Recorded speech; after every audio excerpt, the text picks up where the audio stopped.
ہماری Islamic umpire history میں بے شمار ایسی سلطنتیں موجود تھیں جنہیں اس وقت ہرانا تو مشکل بلکہ ان سے پنگا لینے کا سوچنا بھی کافی خطرناک تھا۔ ان امپائرز میں ایسے خطرناک سپاہی موجود تھے جو اپنی شکل صورت ہی کی وجہ سے کئی لوگوں کے دلوں میں خوف ڈال دیتے تھے۔ آج کی اس ویڈیو میں ہم آپ کو ہسٹری کی وہ سلطنتیں دکھانے جا رہے ہیں جنہیں شکست دینے کے لیے اس وقت کی سبھی نان مسلم امپائرز پلاننگ کرتی رہتی تھی۔ السلام علیکم ویورز، آپ دیکھ رہے ہیں یوٹیوب چینل میر ٹی وی۔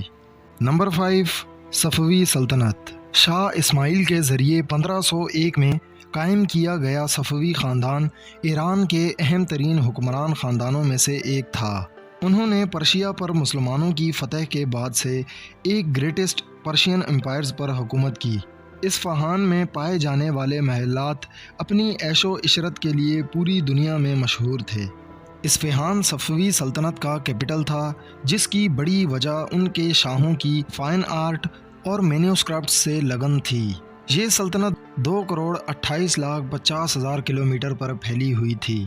صفوی سلطنت کے زوال کی وجہ اپنے دشمنوں ازبکوں اور عثمانیوں کے علاوہ ایران کو 17ویں صدی میں دو طاقتور سلطنتوں سے بھی مقابلہ کرنا پڑا تھا۔ جنگ کی وجہ سے ان کے تجارتی راستے بھی بلاک کر دیے گئے۔ آخری تباہی جب افغان فوج نے 1722 میں اصفہان کے کیپٹل کا محاصرہ کیا۔ آخرکار یہ سلطنت 18ویں صدی تک مکمل ختم ہو گئی۔ نمبر 4، مغل سلطنت۔ مغل تیمور کے گھر کی اولاد تھے۔ جب 1526 میں سینٹرل ایشیا سے بابر نے ہندوستان پر حملہ کیا تو اس نے پانی پت کی جنگ میں دہلی کے آخری سلطان ابراہیم لودھی کو شکست دی اور مغل سلطنت قائم کی۔ سلطنت انتہائی خوشحال اور امیر تھی۔ مغلوں کے دور حکومت میں ہندوستان نے بہت زیادہ کلچرل اور اکنامک ترقی کا لطف اٹھایا اور لیڈر عام طور پر ریجن کے مختلف مذاہب کے ساتھ روادار تھے۔ شاہ جہاں کے دور میں مغل اپنی طاقت کے عروج پر پہنچ گئے۔ اسے عمارتوں اور فن تعمیر میں گہری دلچسپی تھی اور اس نے اپنی بیوی کے لیے تاج محل بنوایا تھا۔ اورنگزیب عالمگیر کے دور میں مغلیہ سلطنت اپنے عروج پر تھی۔ وہ ایک گہرا مذہبی شخص تھا اور کہا جاتا ہے کہ اس نے پورا قرآن 2 بار اپنی ہینڈ رائٹنگ سے لکھا۔ اس نے مرہٹوں کے خلاف جنگیں کی اور دکن کا علاقہ فتح کیا۔ اس کی موت کے بعد سلطنت رفتہ رفتہ زوال میں چلی گئی اور آخرکار بالکل ختم ہو گئی، لیکن مغل کنسٹرکشن آج بھی جاری ہے۔ نمبر 3، اموی سلطنت۔ حضرت علی رضی اللہ عنہ کی رحلت کے بعد خلافت راشدہ کی مسلم سلطنت حضرت حسن رضی اللہ عنہ اور حضرت امیر معاویہ رضی اللہ عنہ کے درمیان اقتدار کی کشمکش میں پڑ گئیں۔ بالآخر سلطنت کو خانہ جنگی سے بچانے کے لیے حضرت حسن رضی اللہ عنہ نے حضرت امیر معاویہ رضی اللہ عنہ کے حق میں خلافت سونپ دی۔ اس طرح اموی سلطنت کا آغاز ہوا۔ انہوں نے اس وقت کی تاریخ کی سب سے بڑی عرب مسلم ریاست قائم کی۔ 712 عیسوی میں طارق بن زیاد نے خلافت کے لیے اسپین فتح کر لیا۔ وہ اگلے 300 سال تک اسپین پر حکومت کرتے رہے۔ ان کی خلافت کو عباسیوں نے غضب کی جنگ میں شکست کے بعد ختم کر دیا تھا۔ نمبر 2، عباسی سلطنت۔ عباسی 4 اسلامی خلافتوں میں سے تیسرے تھے۔ کبھی کبھی عباسی اور اموی سلطنت کو اجتماعی طور پر عرب مسلم سلطنت کہا جاتا ہے، لیکن وہ 2 مختلف خاندان تھے۔ عباس کے دور کو سائنس، ادب، طب اور فلسفے میں ترقی کی وجہ سے اسلام کا سنہری دور کہا جاتا ہے۔ خلافت کو بالآخر ختم کر دیا گیا جب 1258 میں ہلاکو خان کے ماتحت منگولوں نے بغداد پر قبضہ کر کے اسے برطرف کر دیا۔ صلیبی جنگوں اور سلجوکیوں کے علاوہ 13ویں صدی میں چنگیز خان اور منگولوں کا عروج ایک ناقابل شکست چیلنج ثابت ہوا۔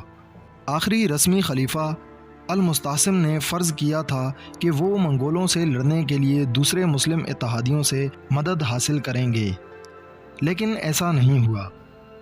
جب منگولوں نے 1258 میں بغداد کا محاصرہ کیا تو انہوں نے ہزاروں لوگوں کا قتل عام کیا، جن میں خلیفہ اور شاہی خاندان کے کافی افراد بھی شامل تھے۔ اس سے عباسی سلطنت کا خاتمہ ہوا۔ نمبر 1، سلطنت عثمانیہ۔ سلطنت عثمانیہ کو بلا شبہ اب تک کی سب سے بڑی مسلم سلطنت کہا جا سکتا ہے، کیونکہ یہ تقریباً 700 سال تک دنیا کے چہرے پر قائم رہی۔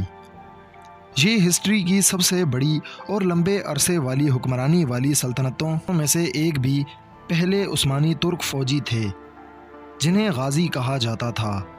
وہ منگولوں سے بچنے کے لیے دوسرے ترکوں کے ساتھ اناطولیہ آئے تھے۔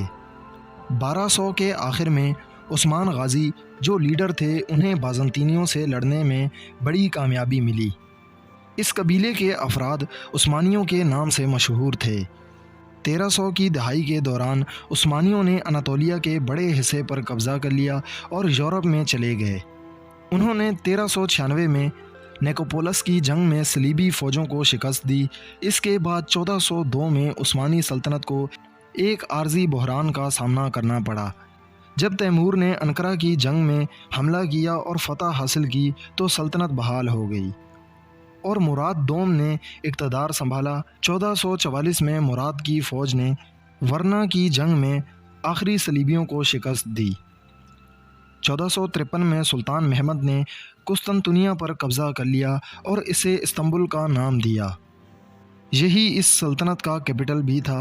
اس کے بعد سلطان سلیم اول نے کالدیران کی جنگ میں 1512 سے 1520 کے دوران صفوی سلطنت کو شکست دی اور اپنے بارڈرز کو آگے بڑھایا۔ سلیم اول نے ہی ایجپٹ میں عثمانی حکومت قائم کی۔ آخر کار سلطنت عثمانیہ 1923 میں ریپبلک آف ترکی کے حوالے کرنے کے بعد ختم ہو گئی۔ یہ وہی سلطنت ہے جس کے بانی عثمان غازی تھے اور جس کے پہلے لیڈر سلطان اورحان غازی تھے، اور جنگی فوجیں سلطان علاء الدین جو اورحان کے بھائی تھے انہوں نے سنبھالی تھی۔ امید ہے ہماری آج کی ویڈیو آپ کو بے حد پسند آئی ہوگی۔ ملتے ہیں اگلی شاندار ویڈیو کے ساتھ۔